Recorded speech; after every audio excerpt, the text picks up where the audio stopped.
So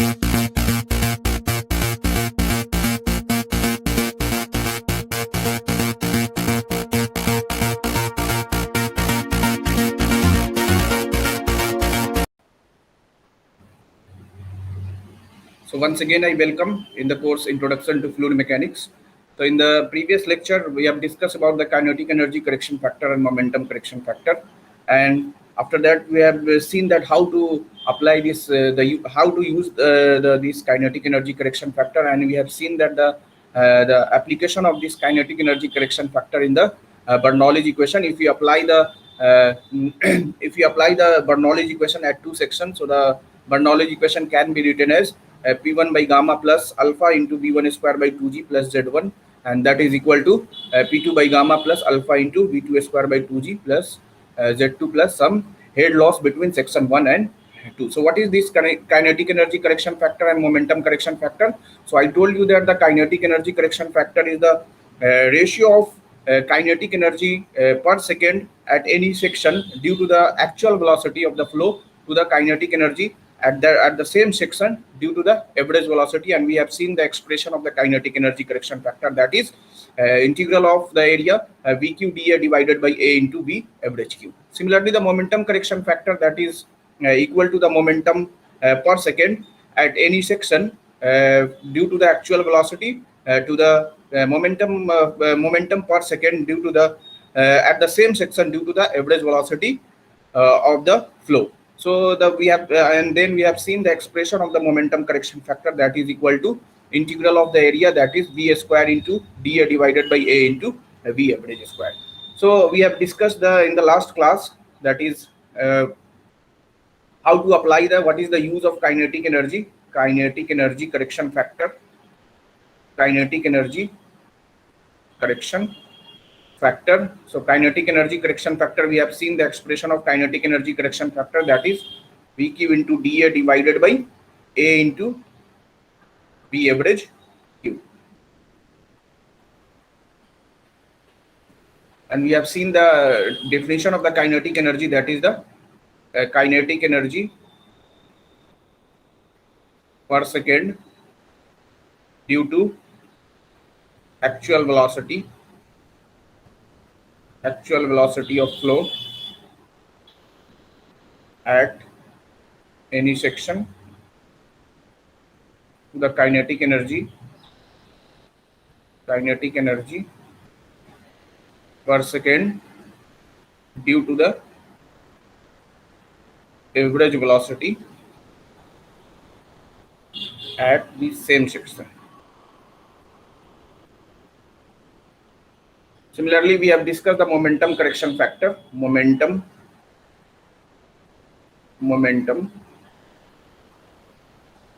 correction factor beta. So beta is equal to ratio of momentum flux per second due to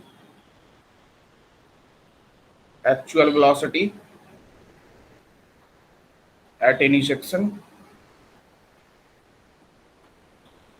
divided by momentum per second due to average velocity at the same section. And we have derived this, so the expression is V square into dA divided by A into V average square. So this is the expression of momentum correction factor. And you apply the Bernoulli equation at two sections. Let us assume this is 1, and this is section 2. So how do we write when we apply the kinetic energy correction factor? So according to Bernoulli equation at section 1 and 2. So P1 by gamma plus V alpha into V1 square by 2G plus Z1 is equal to P2 by gamma plus alpha into V2 square by 2G plus Z2 plus head loss between section 1 and 2. So this is all about what we have discussed in the last class. So today I am going to discuss that the flow measurement device and the various flow measurement device like orifice meter, venturi meter, and elbow meter and nozzle meter. So with how do we compute the flow? How do we compute the actual discharge or theoretical discharge or coefficient of discharge in the venturi meter, that I will discuss today. So the various device, with the help of this device, we can measure the flow or discharge. So the first one is venturi meter. Venturi meter, orifice meter, nozzle meter, elbow meter. So these are the various devices. With the help of that, we can compute the discharge or flow. And there is another instrument that is called pitot tube. Pitot tube. With the help of this, we can measure the velocity. So today I will discuss what is venturi meter. So venturi meter is a tube. Venturi meter is a converging diverging tube, and with the help of this, which is attached with the pipe assembly, to reduce the losses at that section. So this is the venturi meter. So when this is, we can see that this is the venturi meter. This venturi meter has two sections. Here we can see that this section is uniform and then it is converging. Means area, if we move from this direction, so the area of the section is reducing, and this section is called throat.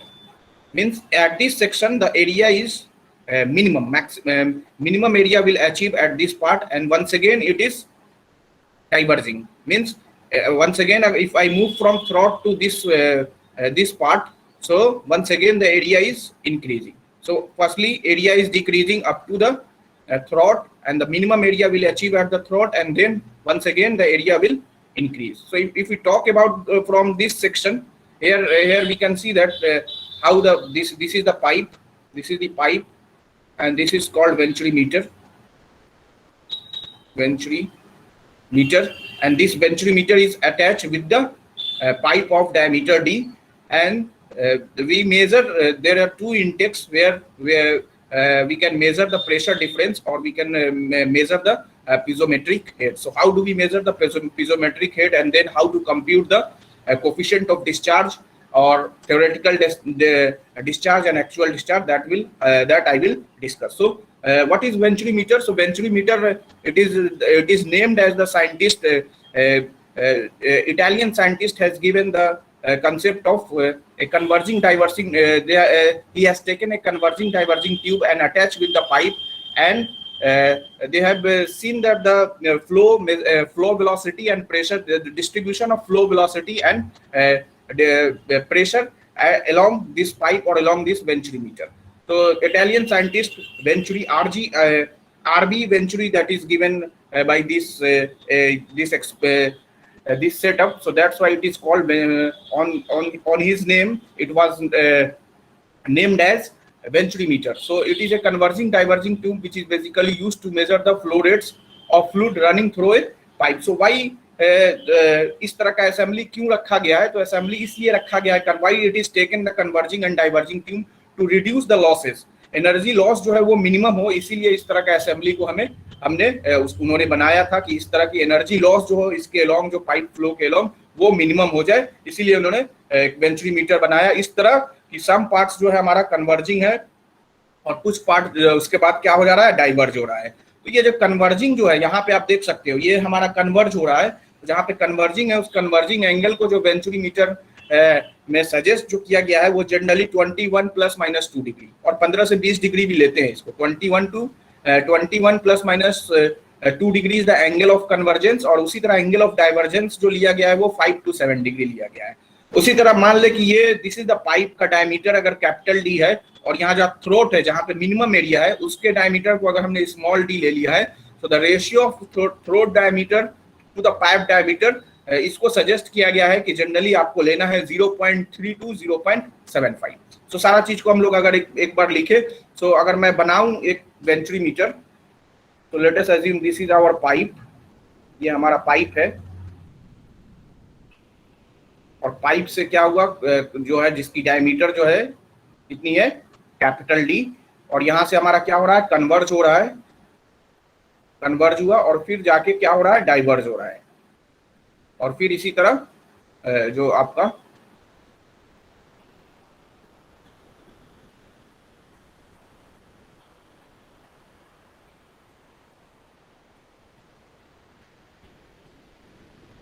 कुछ इस तरह का है, ठीक है। सो फिर इससे यहाँ का डायमीटर जो है डी है। मान लो कि हमने दो सेक्शन लिया है, let us assume this section, इसको हमने बोला कि दिस इज 1 और दूसरा सेक्शन जो हमने लिया है जहाँ पे थ्रोट, जहाँ पे मिनिमम एरिया है, दिस इज कॉल्ड 2 तो यहाँ पे क्या है, इस वाले पोर्शन जहाँ पे मिनिमम एरिया उसको बोला जाता है थ्रोट, और यहाँ इस एंगल को जो बोला जाता है this is called angle of convergence, और दिस एंगल को बोला जाएगा कि हमारा क्या है, एंगल ऑफ डाइवर्जेंस। तो इसमें कितना लिया जाता है, सारा चीज को पहले मैं लिख दूं। So angle of convergence, alpha की वैल्यू को जो लिखा जाएगा, angle of convergence, angle of convergence जो होगा that is equal to 21 plus minus 2 degree, और उसी तरह बीटा जो है वो एंगल ऑफ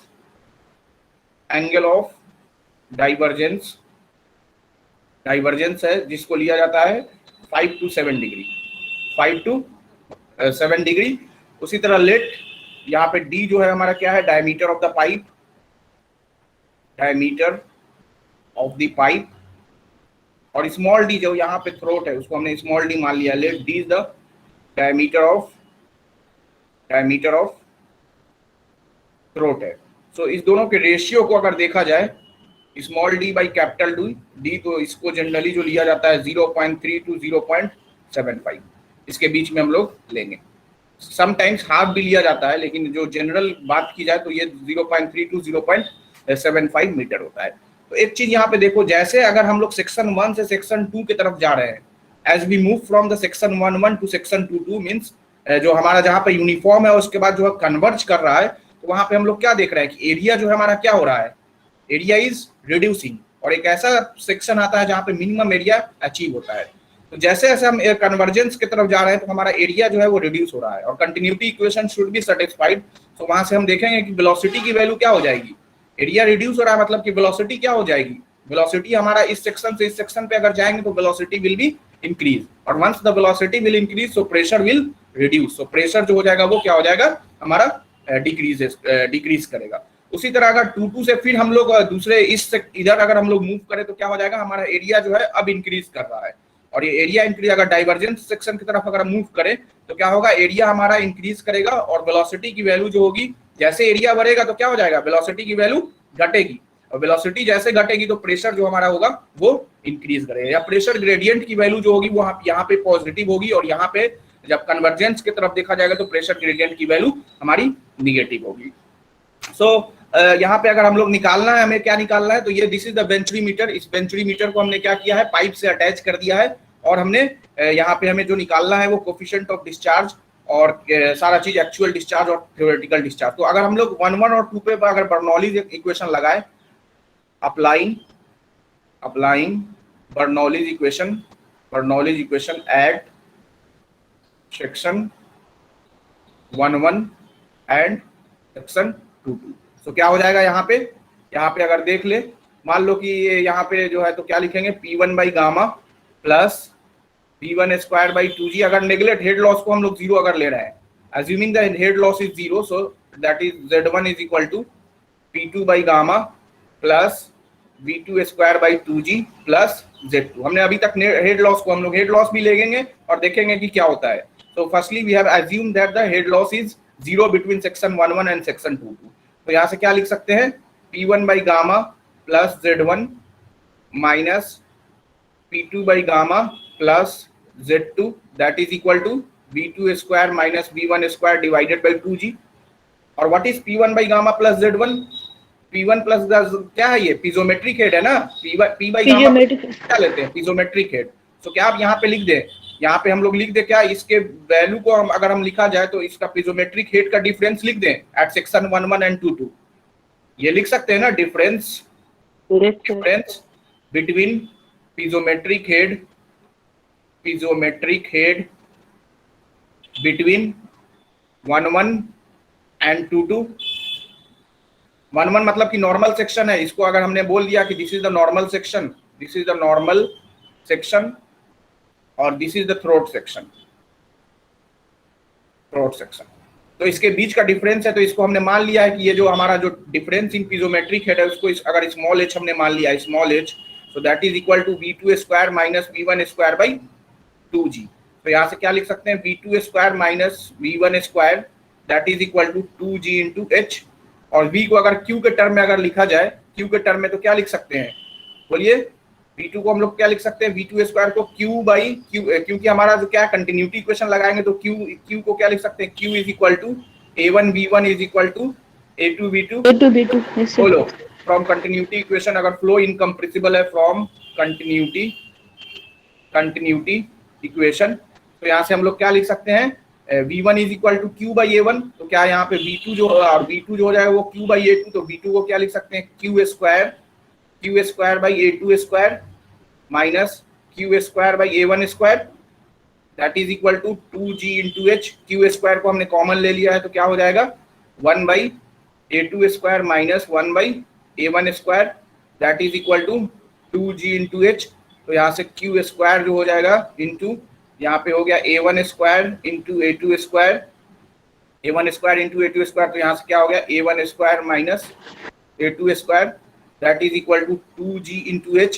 तो यहाँ से q square that is equal to 2gh into a1 square into a2 square divided by a1 square minus a2 square. तो यहाँ से q की वैल्यू क्या हो जाएगा, a1 n2 into root under 2gh divided by square root of a1 square minus a2 square. बोलो q की value, तो q यही q जो होता है हमारा क्या है, थ्योरेटिकल डिस्चार्ज बोला जाता है। सो q थ्योरेटिकल डिस्चार्ज जो होगा, theoretical discharge that is equal to 2g, यहाँ पे अगर लिखा जाए तो क्या हो जाएगा हमारा a1 a2 into square root of 2gh divided by square root of a1 square minus a2 square. अब ये थ्योरेटिकल डिस्चार्ज जो है, तो a1 क्या है, तो a1 को लिखा जाएगा कि cross sectional area at section 1-1। तो यहाँ पे क्रॉस सेक्शनल एरिया जो सेक्शन 1 पे है, तो अगर यहाँ पे हम लोग लिख सकते हैं कि d pi by 4 into capital D square, क्योंकि सेक्शन 1-1 तक तो हमारा यूनिफॉर्म डायमीटर था, पाइप के जब पाइप का डायमीटर है तो हम लोग पाई बाई 4 कैपिटल डी भी लिख सकते हैं। और a2 को हम लोग क्या लिख सकते हैं, cross sectional area at section 2-2। ठीक है, so this is the expression of theoretical discharge. तो यहीं से एक टर्म आता है, जिसको हम लोग लैबोरेटरी में निकालते भी है, कोफिशिएंट ऑफ डिस्चार्ज। यहाँ पे एक टर्म आता है जिसको बोला जाता है कोफिशिएंट ऑफ डिस्चार्ज, जो कि एक हमारा फंक्शन है कि कितना हेड लॉस हो रहा है, कितना लॉस जो हो रहा है वेंचुरीमीटर में, उसका एक टर्म है coefficient of discharge. So coefficient of discharge actually होता क्या है, so coefficient of discharge is the ratio of actual discharge to the theoretical discharge. इसी के रेशियो को हम लोग कोफिशिएंट ऑफ डिस्चार्ज बोलते हैं। और वेंचुरीमीटर में इसकी वैल्यू जो ली जाती है, वेंचुरीमीटर में इन्वेंचुरीमीटर ये अलग अलग होगा। ऑरिफिस मीटर पढ़ेंगे तो कोफिशिएंट ऑफ डिस्चार्ज की डिफिनेशन तो वही होगा कि ratio of actual discharge to the theoretical discharge, but the value of CD will be different. और वेंचुरीमीटर में जो होती है, जो कोफिशिएंट ऑफ डिस्चार्ज की वैल्यू होगी इन्वेंचुरीमीटर, जो कोफिशिएंट ऑफ डिस्चार्ज की वैल्यू जो होगी वो जनरली जो लिया जाता है 0.95 टू 0.98। जितनी ज्यादा कोफिशिएंट ऑफ डिस्चार्ज होगी लॉसेज उतनी ही कम होगी। ठीक है, तो वेंचुरीमीटर में CD की value, CD belongs to 0.95 to 0.98, और अगर ऐसे लिया जाए तो ये जो लिया जाता है 0.95 टू 0.98। सो यहाँ से अगर एक्चुअल डिस्चार्ज अगर हम लोग लिखना चाहे तो कितना हो जाएगा, एक्चुअल डिस्चार्ज कितना हो जाएगा, that is equal to CD। Actual discharge कितना हो जाएगा बताइए, CD into A1A2 into root under 2GH divided by square root of A1 square minus A2 square. So ये एक्चुअल डिस्चार्ज हमारा जो है का एक्सप्रेशन हमने डिराइव किया है। बताओ इसमें किसी को डाउट है तो पूछिए, इसमें किसी को डाउट है? वेंचुरी मीटर में कैसे निकाला गया है जो आपके डिस्चार्ज के वैल्यू को, तो डिस्चार्ज के वैल्यू को कैसे आप निकाला है, तो हमने डिराइव किया है इसको और डिराइव करके देखा है कि जो एक्चुअल डिस्चार्ज की वैल्यू जो आ रही है, जो हमने देखा है, तो एक्चुअल डिस्चार्ज जो हमारा हो जाएगा, अभी हमने लिखा कि वेंचुरी मीटर में CD की वैल्यू जो होगी जनरली लिया जाता है 0.95 टू 0.98 और एक्चुअल डिस्चार्ज जो हमारा होगा Q actual that is equal to CD into A1 A2 square root of 2GH divided by square root of A1 square minus A2 square. बहुत ज्यादा इंपॉर्टेंट है। आप जब इसका एक्सपेरिमेंट में भी कैसे करते हैं, तो एक्सपेरिमेंट में हम लोग क्या करते हैं, यहाँ पे अगर हम सेटअप को अगर देखें तो सेटअप पे हमने क्या किया, सबसे पहले क्या है, दिस इज द असेंबली, और असेंबली क्या है, ये असेंबली पाइप जो है क्या है, टैंक से अटैच है, ठीक है। तो उसके बाद सबसे पहले क्या है, ये जो दो पाइप आप देख रहे हो, ये दोनों पाइप जो है एक प्रेशर का जो एक मैनोमीटर से ये अटैच है, ठीक है। इनिशियली हमने दोनों के वैल्यू को, रीडिंग को हम लोग मान लो कि 0 कर दिया है, दोनों एक लेवल पे कर दिया है। अब जैसे हमने वाल्व को ओपन किया, मतलब कि पानी के फ्लो को हमने जैसे पाइप में लगाया, तो यहाँ इस पे भी प्रेशर और इस पे भी प्रेशर कुछ आएगा। तो हमने क्या किया, यहाँ पे दोनों जो यहाँ पे है सेक्शन 1 और सेक्शन 2, मान लो कि ये सेक्शन 1 है और ये सेक्शन 2 है, दोनों के बीच के हेड के डिफरेंस को हमने मेजर कर लिया। और उसके बाद एक और वाल्व होता है जो टैंक से अटैच होता है, तो जितना हेड डिफरेंस दोनों के बीच का आया है, मान लो कि जो सेक्शन 1 और सेक्शन 2 के बीच का जो हेड डिफरेंस आया है, स्मॉल h की वैल्यू जो आई है, मान लो कि 5 सेंटीमीटर आई है, तो 5 सेंटीमीटर हेड के लिए कितना फ्लो होगा, तो हमने स्टॉप वॉच स्टार्ट किया और टैंक में देखा कि कितना हमने वाटर को कलेक्ट किया है उस 5 सेंटीमीटर हेड के लिए। तो 5 सेंटीमीटर हेड को मेंटेन रखने के लिए जितना आपने वाटर कलेक्ट किया है, तो वाटर जो आपका टैंक है, उसका टैंक का आपके पास एरिया मालूम है, सारा चीज मालूम है, इसका डायमेंशन, तो आपने मान लो कि इतना एरिया ऑफ वाटर हमने कलेक्ट किया है और उसको हमने क्या कर दिया, और स्टॉप वॉच से हमने उसके टाइम को मेजर कर लिया है। तो वहां से हम क्या निकाल लिए, वहां से हमने क्या निकाल लिया, एक्चुअल डिस्चार्ज कितना हुआ है। तो एक्चुअल डिस्चार्ज क्या हो जाएगा, area into height divided by time. तो area into height divided by time से हमने एक्चुअल डिस्चार्ज निकाल लिया है। उसी तरह थ्योरेटिकल डिस्चार्ज जो हमने कैसे निकाल लिया, तो थ्योरेटिकल डिस्चार्ज को हमने कैसे, तो कोफिशिएंट वहां से हम लोग जो थ्योरेटिकल डिस्चार्ज जो हमारा होगा वो क्या हो जाएगा, थ्योरेटिकल डिस्चार्ज बताइए क्या होगा। अभी हमने निकाला है ना expression A1 A2 into square root of 2GH divided by square root of A1 square minus A2 square. तो आपको पाइप का डायमीटर फिक्स है, पाइप का डायमीटर आपको मालूम रहेगा, लैब में दिया जाएगा कि डायमीटर इतना है। थ्रॉट की डायमीटर कितनी है, तो हर लैब के सेटअप में अलग अलग डायमीटर होगा, तो वो आपको स्टैंडर्ड वैल्यू आपको बताया जाएगा। तो आपको पाइप का डायमीटर मालूम है, वहां से A1 निकाल लिया, थ्रॉट का डायमीटर मालूम है, वहां से A2 आपने निकाल लिया। तो वहां से हम लोग क्या है, H की वैल्यू मालूम है, तो वहां से आपने क्या निकाल लिया, थ्योरेटिकल डिस्चार्ज निकाल लिया। तो हमारा जो एम जो होता है लेबोरेटरी में, to find the coefficient of discharge, जो एम ऑफ द ऑब्जेक्टिव जो होगा, जो एम ऑफ द एक्सपेरिमेंट होगा, to find the coefficient of discharge for a given venturi meter. जो गिवन वेंचुरी मीटर है उसके लिए हमें क्या निकालना है, कोफिशिएंट ऑफ डिस्चार्ज। तो आपने एक्चुअल एरिया तो ऑलरेडी निकाल लिया है कि कितने आपने स्टॉप वॉच स्टार्ट किया और 5 सेंटीमीटर हेड के लिए आपने कितना वाटर को कलेक्ट किया है एक टैंक में, ठीक है। तो वहां से हमने निकाल लिया और उसके बाद आपने थ्योरेटिकल डिस्चार्ज भी निकाल लिया है। तो हम जानते हैं कि एक्चुअल डिस्चार्ज और थ्योरेटिकल डिस्चार्ज, इसी के रेशियो को क्या बोला जाता है, कोफिशिएंट ऑफ डिस्चार्ज। तो वहां से कोफिशिएंट ऑफ डिस्चार्ज की वैल्यू को हम लोगों ने निकाल लिया है। सो इसका एडवांटेज क्या है इस वेंचुरी मीटर का, तो द वेरियस एडवांटेज क्या है, कि एडवांटेज यह है कि इस वेंचुरी मीटर जो है वो बहुत एक्यूरेट रिजल्ट देता है फ्लो का।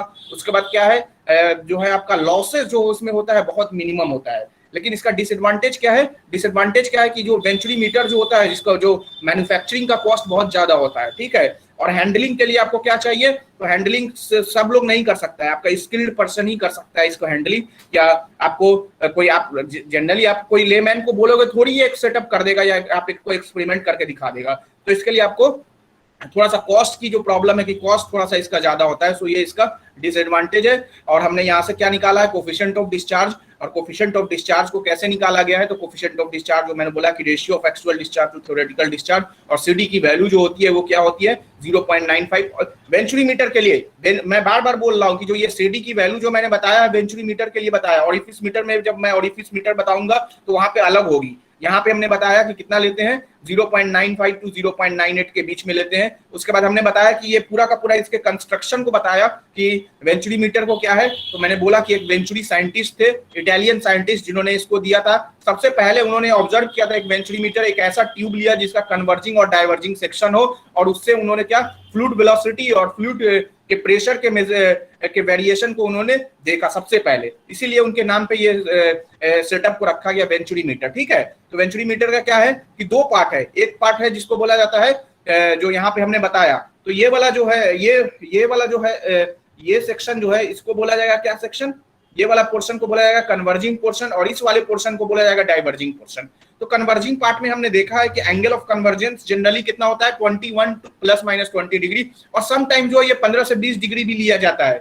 ये ज्यादा क्यों नहीं लेते हैं, जैसे अगर ज्यादा ले लोगे तो फ्लो का सेपरेशन होने का चांस है, इसीलिए हम लोग ज्यादा, मैक्सिमम वैल्यू जो है वो 22 टू 23 डिग्री, उससे ज्यादा हम लोग नहीं लेंगे। ठीक है, नहीं तो फ्लो जो हमारा हो जाएगा, फ्लो सेपरेट हो जाएगा। मतलब फ्लो सेपरेट क्या हो जाएगा उसको हम लोग बताएंगे, अभी आप लोगों ने नहीं पढ़ा है, ओपन चैनल फ्लो पढ़ाते तो वहां पे आपको फ्लो सेपरेशन पढ़ना है। ठीक है, उसी तरह एंगल ऑफ डाइवर्जेंस जो है वो 5 टू 7 डिग्री के बीच में ही रखना है। कोई भी कंस्ट्रक्शन, कोई भी मैन्युफैक्चरर अगर वेंचुरी मीटर बना रहा है तो इन चीजों का ध्यान रखना है कि हमारा जो एंगल ऑफ कन्वर्जेंस, डाइवर्जेंस और रेशियो जो होना चाहिए, जो आपका diameter of the throat to the diameter of the pipe, it should be in between the 0.3 to 0.75 metre. और यहाँ से हमने डिराइव किया है बर्नौलीज इक्वेशन से लगा के कि क्या है हमारा वैल्यू, सो Q एक्चुअल और Q। अगर यहीं पे अगर हम लोग CD कैसे वेरी करेगा, हेड लॉस अगर हम लोग कंसीडर कर ले तब क्या होता, तो CD coefficient of discharge with considering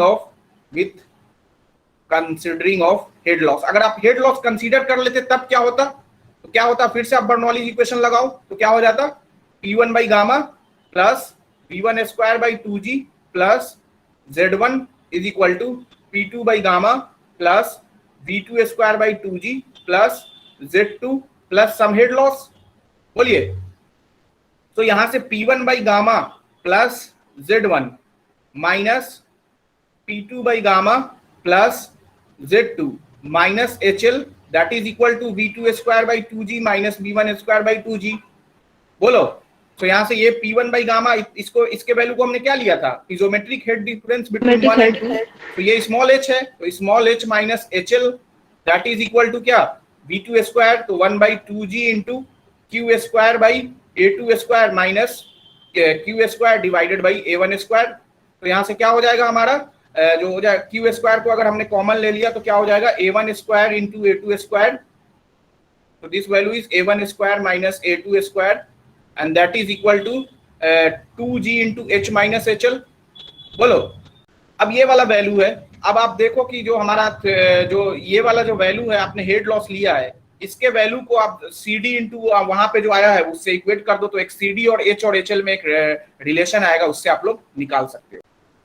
कैसे आया, CD is equal to H minus HL divided by H, समझ में आया?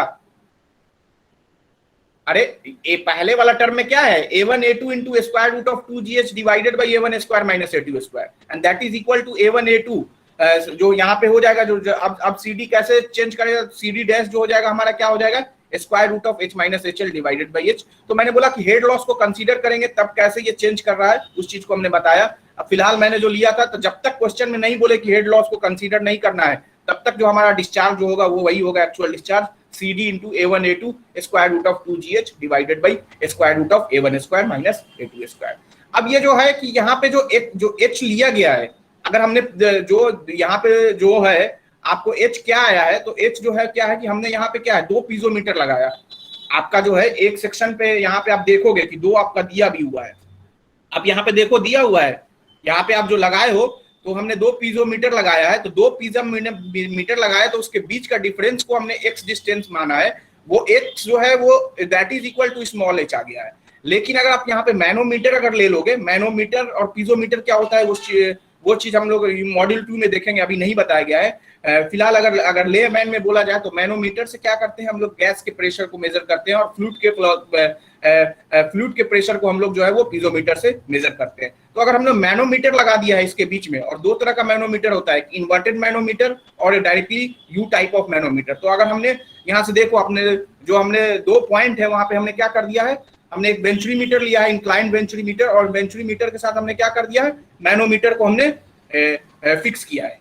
तो यहाँ पे अब जो वैल्यू होगी, वहां पे जो आप जो वैल्यू लिखते हो कि जो हमारा पीजोमेट्रिक हेड डिफरेंस है वो एच आ रहा है, यहाँ पे देखिए वो एच की वैल्यू कितनी आती है। अब वो एच की वैल्यू कुछ और आ जाएगी। अब यहाँ पे आप लगाओ, तो मान लो कि यहाँ से अगर हम लोग प्रेशर मेजर करें, हमने मान लिया कि डाउनवर्ड डायरेक्शन में अगर जा रहे हैं तो पॉजिटिव वैल्यू होगा और अपवर्ड जाएंगे तो निगेटिव होगा। तो क्या लिख सकते हैं यहाँ से, देखिए पीए प्लस प्रेशर क्या होता है, प्रेशर जो होगा क्या होगा, रो जी into H.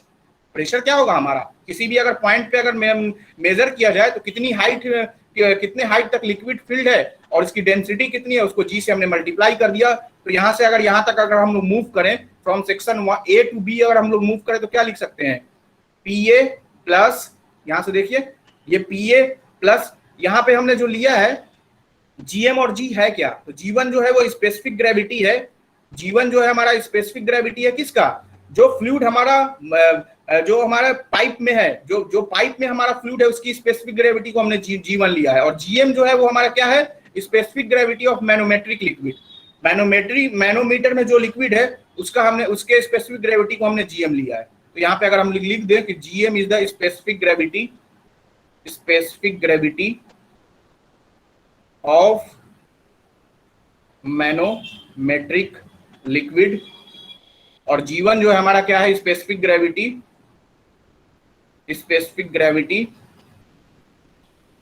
Of liquid in pipe, जो पाइप में है। तो यहां से आप क्या लिख सकते हो बताओ, पीए प्लस ये कितने हाइट पे है, ये वाला जो पाइप का जो लिक्विड था ये कितने तक है, हाइट बताइए एल। तो कैसे लिख सकते हैं, रो जी एच, तो क्या हो जाएगा G1 into L into gamma W लिख सकते हैं, बिकॉज हम लोग जानते हैं स्पेसिफिक ग्रेविटी क्या होता है, स्पेसिफिक ग्रेविटी का डिफिनेशन को बताया था हमने। तो उसी तरह हमने लिख दिया G1 into L into gamma W. अब यहाँ पे देखो मैनोमीटर में जितनी हाइट ये है उतना तो इधर भी कैंसिल हो जाएगा ना, ये प्लस और ये माइनस, तो ये हमारा ये वाला पार्ट हमें लेना नहीं है। अब फिर अब ऊपर की तरफ जा रहे हैं तो क्या हो जाएगा हमारा माइनस, तो माइनस क्या हो जाएगा, माइनस जीएम इंटू कितना डिस्टेंस है एक्स इंटू गामा डब्ल्यू। कहां तक पहुंच गए हम लोग, यहां तक पहुंच गए। और फिर ये एम है, तो एम कौन सा है, लिक्विड है, तो एम है, तो minus G1 into M into gamma W that is equal to PB. इसमें अगर किसी को डाउट है तो पूछ लो, क्योंकि हमने अभी ये वाला यूनिट पढ़ा नहीं है। फिर से मैं बता रहा हूं, अगर आप इस तरह से इस तरह मूव कर रहे हो तो डाउनवर्ड डायरेक्शन के प्रेशर को हम लोग क्या बोला, पॉजिटिव बोला, अपवर्ड को निगेटिव लिया है। तो यहाँ पे हमने प्रेशर जो है वो हमने पीए लिया, प्लस इस लिक्विड में कितने हाइट तक ये जो वाटर का फ्लो, वाटर का जो लिक्विड है एल हाइट तक, तो एल इंटू रो इंटू जी। लेकिन यहाँ पे स्पेसिफिक ग्रेविटी के टर्म में लिख रहा है, तो स्पेसिफिक ग्रेविटी क्या हो जाएगा, G is equal to gamma specific weight divided by unit weight of water. तो वहां से हमने रो इंटू जी को डायरेक्ट हमने जी लिख दिया है, जी इंटू गामा डब्ल्यू। तो वही चीज है यहाँ पे, देखिए जी इंटू गामा डब्ल्यू, और कितने हाइट तक है, तो एल हाइट तक है। फिर उसके बाद देखो कि इस वाला लिक्विड जो मैनोमेट्रिक लिक्विड के ये वाला जो प्रेशर होगा, ये तो जितना डाउनवर्ड जा रहा है उतना ही तो अपवर्ड भी है ना, तो इसको हमने छोड़ दिया, नहीं लिखा, क्योंकि अगर ये प्लस लोगे तो ये यहाँ पे माइनस हो जाएगा, तो कोई वो कैंसिल ऑलरेडी हो जाएगा। उसके बाद हम क्या है, यहाँ तक पहुंच गए हैं। इसके बाद जैसे ऊपर जाएंगे तो क्या अपवर्ड मूव कर रहे हैं, तो हमने माइनस लिया है, तो कितना, तो इसका स्पेसिफिक ग्रेविटी कितना है इस मैनोमेट्रिक में, तो मैनोमेट्रिक लिक्विड का स्पेसिफिक ग्रेविटी जीएम इंटू कितनी हाइट है, तो एक्स इंटू उसको हमने क्या यूनिट वेट ऑफ वाटर से मल्टीप्लाई किया, या स्पेसिफिक वेट ऑफ वाटर से, तो कितना हो गया गामा डब्ल्यू प्लस दी साइड, तब तो हम पीबी पे पहुंचेंगे। तो प्लस अब ये यहाँ पे क्या है, लिक्विड है, फिर से वाटर, जो वाटर सॉरी पाइप में जो लिक्विड फ्लो हो रहा है, तो उसकी डेंसिटी कितनी है, स्पेसिफिक ग्रेविटी कितनी है, G1 into gamma W into F that is equal to PB. बताओ इसमें किसी को डाउट है तो यहाँ से हम लोग क्या लिख सकते हैं, यहाँ से अगर G1 गामा डब्ल्यू से हमने डिवाइड कर दिया दोनों तरफ, तो क्या हो जाएगा, G1 गामा डब्ल्यू से डिवाइड कर दीजिए तो क्या हो जाएगा, PA divided by G1 gamma W plus G1 gamma W से डिवाइड किया तो L minus GM by G1 into X minus आपका यहां से भी हो जाएगा M that is equal to PB divided by, बोलो क्या हो जाएगा, PB divided by G1 into gamma W. अब यहां से क्या हो जाएगा, PA divided by G1 gamma W minus PB divided by G1 gamma W, और यहां से हो गया plus L minus M minus GM by G1 into X that is equal to 0। अब यहां से आप देखो इस पोजीशन को 2 पॉइंट है, एक नॉर्मल सेक्शन और एक थ्रॉट सेक्शन। इसको हमने डायटम से देखा है कि इसका हाइट जो है वो कितना है, ZA और ZB। तो ZB को क्या लिख सकते हैं बताइए, ZB को क्या लिख सकते हैं, ZB इज इक्वल टू क्या हो जाएगा, ZB क्या लिख सकते हैं आप यहाँ पे देखो, ZB जो हो जाएगा वो कितना हो जाएगा, m प्लस एक्स प्लस ये सर्टेन हाइट, इसको हमने मान लिया है कि दिस इज दिस, इसको हमने बोल दिया है कि ये हमने ले लिया है अल्फा। तो ये कितना हो गया, alpha plus X plus M. ZA को लिख सकते हैं क्या, alpha plus X plus M. उसी तरह अगर ZA लिखना है तो क्या हो जाएगा, ZA अगर लिखोगे तो क्या हो जाएगा, देखिए यहां से, तो ZA इज इक्वल टू क्या, फिर से अल्फा प्लस एल। तो ZA is equal to alpha plus L, alpha plus L. तो यहां से आप अगर ZB माइनस ZA निकालोगे, ZB माइनस ZA, तो क्या हो जाएगा, alpha plus X plus M minus alpha minus L. बोलो, अल्फा अल्फा कैंसिल, तो यहां से क्या बच गया, देखो यहां से क्या बच गया, अरे ZB माइनस ZA निकालेंगे तो क्या हो जाएगा, x plus m minus l, आपका यहां से हो गया x minus l minus m। बोलो, यस सर, x माइनस, अब यहाँ पे वैल्यू आप रख दो इस इक्वेशन में, 1 में आप रखिए ये वैल्यू, तो ZB माइनस ZA करो, या यहां से अगर ZA माइनस ZB अगर करेंगे तो क्या हो जाएगा, ZA माइनस ZB, तो कितना हो जाएगा, L minus M minus x, दोनों तरफ हमने माइनस से कर दिया है। अब यहाँ पे रख दो L माइनस M के जगह पे आप क्या रख दोगे, ZA minus ZB plus x। अरे इक्वेशन नंबर 1 में अगर ZA minus ZB plus x लिखोगे तो क्या हो जाएगा, L माइनस M, तो वहां से रख दो फ्रॉम इक्वेशन 1, फ्रॉम 1 से क्या हो जाएगा, PA by G1 into gamma W, PA divided by minus PB into G1 by gamma W, minus PB into G1 gamma W, plus यहाँ पे हमने क्या रख दिया, L माइनस M के जगह पे रख दिया है ZA minus ZB, ZA minus ZB plus x minus GM by G1 into X, यही है ना, GM by G1 into X, that is equal to 0, that is equal to 0। अब ये G1 गामा W को हम लोग क्या लिख सकते हैं, गामा 1 लिख सकते हैं। अरे स्पेसिफिक ग्रेविटी क्या होता है, किसी भी पॉइंट पे लिखे तो क्या हो जाएगा, गामा 1 बाई गामा W, तो यहां से क्या हो जाएगा, PA divided by gamma 1 minus PB divided by gamma 1 plus ZA minus ZB plus x minus GM by G1 into X, that is equal to 0। So PA by gamma 1 plus ZA, यहाँ पे अगर एक साथ कर दो तो PA by gamma 1 plus ZA minus PB by gamma 1 plus ZB plus यहाँ से अगर इसको अगर उधर ले जाओ तो क्या हो जाएगा, अगर उस साइड ले जाइएगा तो क्या हो जाएगा, GM by G1 into X minus x. बोलो, तो यहाँ से ये वाला वैल्यू क्या है हमारा, h है, geometric, yes sir, x, geometric है डिफरेंस h, तो h इज इक्वल टू क्या हो जाएगा, x हमने कॉमन ले लिया तो क्या हो गया, GM बाई G1 माइनस 1। तो यहाँ से h की वैल्यू जो आ गई, h की वैल्यू जो आ गई, h is equal to GM by G1 minus 1 into X. तो अब जो h हमें डायरेक्टली h ले लेते थे वो h नहीं लेना है, अगर मैनोमीटर हमने अगर लगाया है, मैनोमीटर अगर हमने फिक्स किया है, तो यहाँ पे h की वैल्यू जो आ गई है वो कितनी आ गई है, GM by G1 minus 1 into X, where GM is the specific gravity of the manometric fluid, और G1 जो है हमारा स्पेसिफिक ग्रेविटी है, जो पाइप फ्लो में जो हमारा लिक्विड फ्लो हो रहा है उसकी स्पेसिफिक ग्रेविटी है। तो h की वैल्यू को ये वाला हमें रखना है। जब हमने मैनोमीटर को हमने बिल्कुल हमने इन्वर्ट नहीं किया, इन्वर्ट करने का मतलब कि ये ऊपर के डायरेक्शन में इस तरह इन्वर्टेड यू टाइप का हो जाएगा, अभी तो यू शेप का है ना। अब दूसरा केस जो है क्या कि हमने अगर इन्वर्टेड यू टाइप ले लिया, इन्वर्टेड मैनोमीटर ले लिया, तब h की वैल्यू कैसे, जैसे दूसरा कंडीशन है कि वेंचुरोमीटर विद इन्वर्टेड मैनोमीटर, फिर से वही करना है, कुछ भी नहीं करना है, PA प्लस ये अगर इस डायरेक्शन में अपवर्ड बोल रहा है तो इसको माइनस लिया, तो डाउनवर्ड को पॉजिटिव करोगे तो वही चीज आएगा, फिर से आप सेम चीज डिराइव कर सकते हो। लेकिन यहाँ पे एक्सप्रेशन जो आ जाएगा, यहाँ पे जो h की वैल्यू आएगी आप डिराइव करके आप देखना, तो क्या हो जाएगा 1 माइनस, यहाँ पे देखो, यहाँ पे जो आपका वैल्यू हो जाएगा 1 minus G by GM into x, ये हो जाएगा हमारा,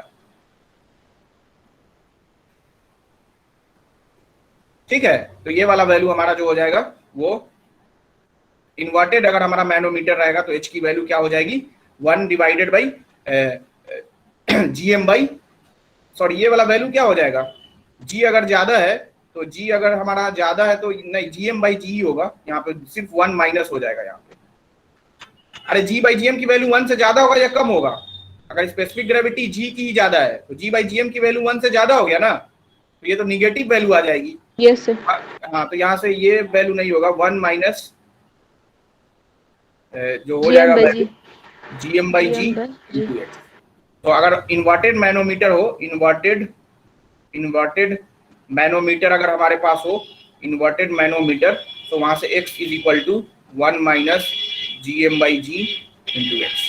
तो अभी हमने पहला जो डिराइव किया था क्या कि हमारा डायरेक्ट इंक्लाइंड एक ये है आपका वेंचुरीमीटर और वहां से मैनोमीटर अगर कनेक्ट है तो हमने क्या डिराइव किया था, GM बाई G1 माइनस 1, और यहाँ पे हो गया 1 minus GM by G into x, जो इन्वर्टेड मैनोमीटर। तो इस चीज का ध्यान रखें क्वेश्चन में क्या बोल रहा है, जो हमारा वेंचुरीमीटर है, वेंचुरीमीटर से जो मैनोमीटर अटैच है आइदर इन्वर्टेड है और या डायरेक्टली मैनोमीटर को कुछ भी नहीं बोल रहा है, मतलब कि हमारा यू शेप का मैनोमीटर जो है वो अटैच है, और जो मैनोमीटर लिक्विड है उसकी स्पेसिफिक ग्रेविटी जो है वो क्या है, GM है, और जो हमारा पाइप फ्लो में जो हमारा लिक्विड फ्लो हो रहा है उसकी स्पेसिफिक ग्रेविटी अगर G1 है तो वहां से हमने H की वैल्यू निकाल लिया, और फिर हमें फिर वही चीज लगा देना है। क्या लगाना है, तो हमारे पास क्या हो जाएगा, थ्योरेटिकल डिस्चार्ज हमें मालूम है कितना होता है, क्या है A1 A2 into root under 2GH divided by square root of A1 square minus A2 square. उसी तरह एक्चुअल, लेकिन यहाँ पे H जो होगा वो H ये वाला वैल्यू होगा 1 minus GM by G into x. X क्या है, एक्स आप देखोगे तो क्या है, एक्स क्या है, दोनों जो है हमारा जो मैनोमीटर है उसके बीच का जो मतलब कि जो हमारा लिक्विड पहले जो था पाइप फ्लो में और जो दूसरा जो मैनोमेट्रिक लिक्विड है उसके बीच का डिफरेंस है, तो वो हमारा वैल्यू जो है वो एक्स है। तो वो चीज आपको क्वेश्चन में दिया रहेगा या निकालना होगा कि कितना है मैनोमीटर लिक्विड का डिफरेंस, तो वो चीज निकाल के आप निकाल लोगे। बताओ यहाँ तक किसी को doubt, any doubt any? Sir x कैसे लिया जाता है पता नहीं, एक्स किसको मान रहे सर एक्स किसको यहाँ पे ले रहे हैं? एक्स या तो क्वेश्चन में आपको बोलेगा कि या तो आपका प्रेशर आपको दे देगा, जैसे एच की वैल्यू को बता देगा कि इतना हेड हो रहा है लैब में किया गया, और मैनोमीटर लगाया गया है तो मैनोमीटर में जो एक लिक्विड है और जो दूसरे लिक्विड के बीच का डिफरेंस है, यहाँ पे दूसरा लिक्विड है ना और यहाँ पे दूसरा लिक्विड है, तो जो दूसरा लिक्विड स्टार्ट हुआ है यहाँ से यहाँ तक तो प्रेशर बैलेंस हो गया है ना, अरे इस पॉइंट से लेके इस पॉइंट तक तो प्रेशर बैलेंस है, तो यहाँ से जो लिक्विड राइज किया है कहाँ तक, और ये जो दूसरा लिक्विड जो फिर हो रहा है जो मतलब कि पाइप फ्लो में लिक्विड का और जो मैनोमीटर के लिक्विड का दोनों के बीच का डिफरेंस जो है वही एक्स है। ठीक है, इस पे जब क्वेश्चन करेंगे तो और हमारे पास क्लियर हो जाएगा कि क्या है एक्स और कैसे हम लोग एक्चुअल डिस्चार्ज और थ्योरेटिकल डिस्चार्ज कैसे हम लोग निकालेंगे। तो यहाँ से एक्चुअल डिस्चार्ज फिर और मेन एम जो हमारा लेबोरेटरी में होता है, मेन एम जो हमारा वो क्या है, वो हमें कोफिशिएंट ऑफ डिस्चार्ज निकालना होता है। तो एक्चुअल डिस्चार्ज हो जाएगा CD into A1 A2 root under 2GH by root under A1 square minus A1 square minus A2 square. तो this is all about the venturimeter, हमने सारा चीज वेंचुरीमीटर का देखा है। इन द नेक्स्ट क्लास में हम लोग डिस्कस करेंगे कि इस पे प्रॉब्लम थोड़ा सा डिस्कस करेंगे, और फिर डिस्कस करेंगे कि जो अनदर मेजरिंग डिवाइस है लाइक ऑरिफिस मीटर से हम लोग कैसे एक्चुअल डिस्चार्ज और थ्योरेटिकल डिस्चार्ज कैसे निकालेंगे, और कैसे प्रोसीजर है निकालने का ऑरिफिस मीटर को, उसको हम लोग उसको देखेंगे। ठीक है, यहाँ तक कोई doubt, any clarification? No sir. चलो, थैंक यू।